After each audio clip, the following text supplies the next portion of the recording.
Occasion ఏదైనా location ఎక్కడైనా తెలుగువారి వేడుక అంటే ఆలివ్ మిఠాయి ఉండాల్సిందే. నమస్తే అవని గారు. నమస్కారం అండి. చాలా కాలం అయింది మిమ్మల్నితో మాట్లాడి. కానీ ముందుగా నేను ఫోన్ చేస్తేనే మీరు లిఫ్ట్ చేసి నాకు అంత గౌరవం ఇచ్చి మా స్టూడియోకి వచ్చారు నాకు ఇంటర్వ్యూ ఇవ్వడానికి. మనస్ఫూర్తిగా అభినందనలు తెలియజేస్తున్నాను నేను.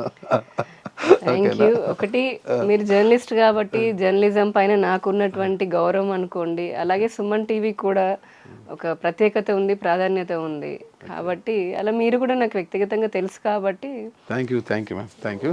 ఓకే, ఒక్కటే మేడం, రైట్గా మనం ఫస్ట్ ప్రశ్న అడగాలంటే సాధినేని యామిని శర్మ గారు అంటే గతంలో ఒక ఫైర్ బ్రాండ్, ఎన్ఆర్ఐగా వచ్చిన ఆవిడ టీడీపీలోకి వచ్చి రాగానే తనదైన పదజాలంతో కావచ్చు, ఏదైనా కావచ్చు, ఒక లైన్తో ఒక విధానపరమైన అంశాల విషయంలో కావచ్చు, ఏ విషయంలో మాట్లాడాలన్నా కూడా చాలా పదునుగా మాట్లాడేవారు. ఒక ఫైర్ బ్రాండ్గా క్రియేట్ చేసుకున్నారు. ఎక్కడ చూడు కూడా ఏ సోషల్ మీడియాలో కూడా మీరే అసలుకి ఎవరు ఇంటర్వ్యూ చేసినా అసలు లక్షలు మిలియన్స్లో వ్యూస్ పోయేంత క్రేజ్ ఉండింది మీకు.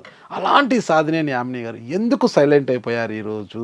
ఎక్కడా కూడా కనీసం సోషల్ మీడియాలో కూడా కనిపించకుండా పోయారు. ఏం జరిగిందంటారు? ఒకటి విషయం, ఫైర్ బ్రాండ్ లాగా ఉన్నాను అని అంటే అప్పుడున్నటువంటి పరిస్థితులలో నేనున్న పార్టీలో అంటే అప్పుడు గతంలో తెలుగుదేశం పార్టీలో ఉన్నాను కాబట్టి అప్పుడు ఎలక్షన్స్ ముందు చాలా వాడిగా వేడిగా రాజకీయాలు కూడా ఉండేవి కాబట్టి నేను రాష్ట్ర అధికార ప్రతినిధిలాగా ప్రతి విమర్శలు చేయడము, సో అభిమానులు కానీ నన్ను విమర్శించే వాళ్ళు కానీ అలా చాలా వాడిగా వేడిగా ఉండేది. భారతీయ జనతా పార్టీలో నేను జాయిన్ అయ్యేది 6 years అయింది, 6th year.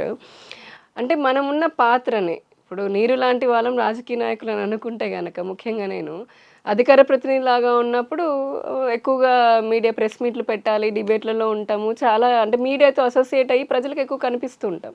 భారతీయ జనతా పార్టీలో నేను జాయిన్ అయిన తర్వాత మహిళా మోర్చాలో ఉన్నా, ఫస్ట్ కార్యకర్తలాగా ఉన్నాను, ఆ తర్వాత మహిళా మోర్చాలో ఉన్నాను. అంటే మేము క్షేత్రస్థాయిలో పని ఎక్కువ ఉంటుంది మహిళా మోర్చాలో.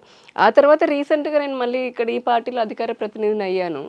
సో మనం చేసేటటువంటి ఆ ఉన్న బాధ్యతను బట్టి కూడా మనము ఎక్కువగా మీడియాతో ఉండడము లేదా తక్కువగా మీడియా కనిపించడం అనే ఉంటుంది, కానీ చేసే పని అయితే అంతే ఉంది. అప్పుడు ఏదైతే డెడికేషన్తో చేశానో, ఎంతైతే ఫైర్తో చేశానో, ఇప్పుడు కూడా నాకున్నటువంటి బాధ్యతను అలాగే చేస్తున్నాను. అంత ఫైర్ ఇప్పుడు చేస్తున్న టీడీపీలో వచ్చేంత పబ్లిసిటీ ఇప్పుడు అంతా రావట్లేదు. అలా పబ్లిసిటీ గురించి మనం పనులు చేయం కదా. ఇప్పుడు ఆ రోజు పబ్లిసిటీ కోసం ఏం చేయలేదు, నేను నా పని నేను చేశాను. ఈ రోజు కూడా పబ్లిసిటీ కోసం ఏం చెయ్యట్లేదు. నా ప్రధాన మీడియా ఛానల్ కూడా మీ వెంటపడి మీ ఇంటర్వ్యూలు తీసుకుంటే స్థాయిలో ఉండింది ఆ రోజు. సాధినేని యామిని గారు ఇంటర్వ్యూ కావాలా అనేసి అప్పుడున్న కాలం కానీ సందర్భం కానీ సిచ్యువేషన్ కానీ ఇప్పుడు కూడా అంతే. నా పార్టీ మౌత్ పీస్ లాగా నేను ఈ రోజుకి కూడా చెప్పాల్సినటువంటి అంశాన్ని క్లియర్గా, అంటే నరేంద్ర మోదీ గారి ఆధ్వర్యంలో ఎన్డీఏ పాలన ఏ విధంగా ఉంది, ఇప్పుడు ఇక్కడ ఉన్నటువంటి కూటమి పాలన ఏ విధంగా ఉంది, ప్రజలకి మా ప్రభుత్వం ఏమిస్తోంది అని. రెండోది ముఖ్యంగా ప్రతిపక్షం పైన, ఇప్పుడు అసలు ప్రతిపక్ష హోదానే లేదనుకోండి, ఆయన ఏదో కష్టపడుతూ ఉన్నారు కోట్ల కేసు జగన్మోహన్ రెడ్డి గారు. అటువంటిది ఆయన ఈ 5 సంవత్సరాల్లో ఈ రాష్ట్రాన్ని అసలు కలలో కూడా ఊహించినంతగా భ్రష్టు పట్టించారు. అంటే మామూలుగా రాజకీయం చేసినప్పుడు ఒక రాష్ట్రం అభివృద్ధి చెందుతుంది, ఇంకో రాష్ట్రము సరిగ్గా పాలన చేయకపోతే అవినీతి అవుతుంది, అది సహజంగానే తెలుసు. కానీ ఒక 5 సంవత్సరాల కాలంలో ఒక రాష్ట్రం పైన కక్ష కట్టి తేరుకోలేని ఊహ కూడా అందనంతగా అవినీతి చేసి ఆ రాష్ట్రాన్ని అన్ని విధాలు భ్రష్టు పట్టించడం అనేది నేను ఫస్ట్ టైమే చూసింది. సో అటువంటి వ్యక్తి పైన, ఆ పాలన పైన కూడా మేము బాగానే గొంతెత్తుతున్నాము. మా పార్టీ అంటే ఏదైతే ప్రజలకు సంబంధించినటువంటి అంశాలని ప్రశ్నిస్తూనే ఉన్నాము. నేను I think I'm very satisfied. నా పనిలో పబ్లిసిటీతో సంబంధం లేకుండా ఒక పార్టీ ఈ పదవులు బాధ్యతలన్నీ పక్కన పెడితే ఒక పార్టీ కార్యకర్తలాగా నేను నా కర్తవ్యాన్ని నెరవేరుస్తున్నాను. సో సందర్భాన్ని బట్టి ఒకరోజు మంచిగా హైప్ వస్తుంది, పబ్లిసిటీ వస్తుంది, ఒకరోజు కామ్గా ఉంటామేమో. అవన్నీ మాకేం పెద్ద అనిపించదు. అంటే గతంలో ఇప్పుడు మీరు కూటమిలో ఉన్నారు, టీడీపీలో ఉన్నప్పుడు టీడీపీ పార్టీ లైన్ కావచ్చు, ఏదైనా కావచ్చు. అప్పట్లో నరేంద్ర మోడీ గారిని కూడా ఢిల్లీకి వెళ్ళి భరతమాత వేషధారణలో కూడా వేసి మోడీ గారిని విమర్శించారు మీరు. అది వెళ్ళండి. మళ్ళీ పోతే పవన్ కళ్యాణ్ గారిని కూడా ఏదో మాట్లాడాల్సి వచ్చింది అప్పుడు. అంటే మీ పార్టీ లైన్లో మాట్లాడారు, వ్యక్తిగతంగా మీకేం సంబంధం లేదు. కానీ ఇప్పుడు ఈ 3 పార్టీలు ఏదైతే ఉన్నాయో, గతంలో మీరు పనిచేసిన టీడీపీ కావచ్చు, మీరు అప్పట్లో మోడీ గారిని తిట్టారు ఆ పార్టీ కావచ్చు, పవన్ కళ్యాణ్ గారిని కూడా అన్నారన్నమాట. అంటే ఈ 3 పార్టీలు ఇప్పుడు ఏకపై కూటమి అయినారు. కూటమి ఎక్కడో ఒకసారి మీ మీద కొంతమందికి అసంతృప్తి ఉంటుందన్నమాట. ఎలా ఉంది పరిస్థితి ఇప్పుడు మీ పట్ల? ఏముంటుందండి ఇప్పుడు అసంతృప్తి అంటే రాజకీయాల్లో మనని అంటే ఇష్టపడి మన సబ్జెక్టుని కానీ మన పనితనాన్ని కానీ ఇష్టపడి ఆదరించే వాళ్ళు కొంతమంది ఉంటే మనల్ని చూసి కుళ్ళుకునే వాళ్ళు లేదంటే ఏదో రకరకాల కారణంతో అసంతృప్తి వెళ్ళకే వాళ్ళు ఉంటారు. మామూలు దాన్ని మనం ప్రత్యేకించి పరిగణలోకి తీసుకోకుండా ఆ రోజైనా సరే అప్పుడు అంటే 2014 నుంచి 19 వరకు కూడా ఎన్డీఏ ప్రభుత్వం ఉన్నది. అంటే ఒక సంవత్సరాన్ని పక్కన పెడితే కనుక ఎన్డీఏ ప్రభుత్వమే నడిచింది, రాష్ట్రం అన్ని విధాలా డెవలప్ అయ్యింది. అదే మాట చెప్పాము అప్పుడు కూడా. సో నేను టీడీపీలో ఉన్నప్పుడు ఆ పార్టీ నాయకుల పైన ఇతర పార్టీలు విమర్శలు చేస్తే అఫ్ కోర్స్ మౌత్ పీస్ని కాబట్టి దానికి ప్రతి విమర్శలు కూడా చేశాను. ఇప్పుడు కూడా రాష్ట్ర ప్రయోజనాలు అదే చెప్తున్నా, అంటే ఎవరైతే గనక తమ స్వార్థం కోసమో లేదా వ్యక్తిగతమైనటువంటి ఒక ప్రయోజనం కోసమో ఆలోచించుకుని ఆగిపోతారో అటువంటి వారికి అన్ని అసంతృప్తులే కనిపిస్తాయి. ఇప్పుడు కూటమి 3 పార్టీలు ఎందుకు జత కట్టాయి? ఇందాకే చెప్పినట్టుగా అధోగతి పాలైనటువంటి ఆంధ్ర రాష్ట్రాన్ని, ఆంధ్ర రాష్ట్ర ప్రజలకి మంచి భవిష్యత్తుని ఇవ్వాలి అన్న ఒక కోరికతో, ఒక సంకల్పంతో రాజకీయ పార్టీలు కూటమిలాగా ఏర్పడ్డాయి, ప్రభుత్వాన్ని కూడా ఏర్పాటు చేశాయి.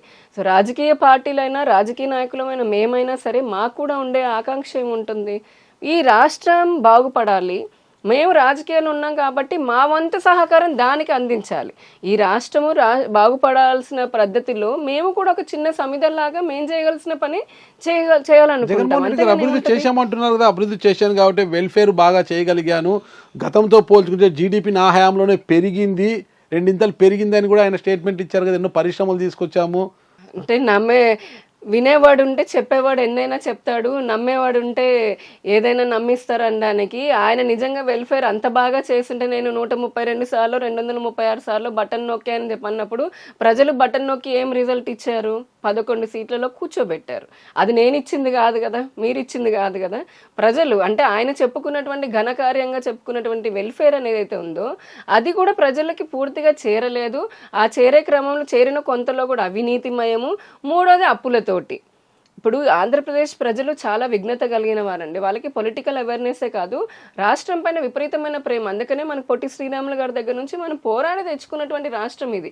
ఆ జీన్సే మన ప్రజలందరిలో ఉంది.